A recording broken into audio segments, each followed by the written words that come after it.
தமிழக அரசுக்கு வழங்க வேண்டிய ஒருங்கிணைந்த கல்வி திட்டத்தின் நிதி ரூபாய் 2.51 கோடியை மத்திய அரசு உடனடியாக வழங்க வேண்டும் என்று இப்பொதுக்குழு கேட்டுக்கொள்கிறது.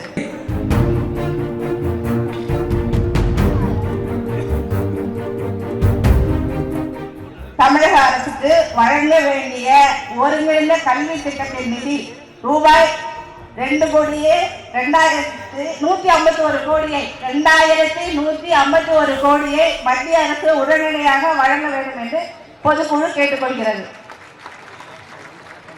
14வது தீர்மானத்தை திருவள்ளூர் மாவட்ட செயலாளர் தினேஷ்குமார்.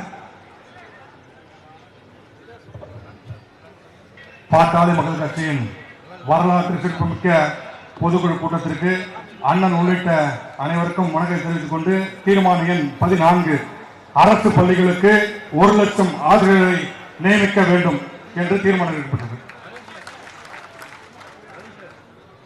பிளே ஸ்டோர் மற்றும் ஆப் ஸ்டோரில் இருந்து பாலிமர் செயலியை QR கோடு மூலம் பதிவிறக்கம் செய்யுங்கள்.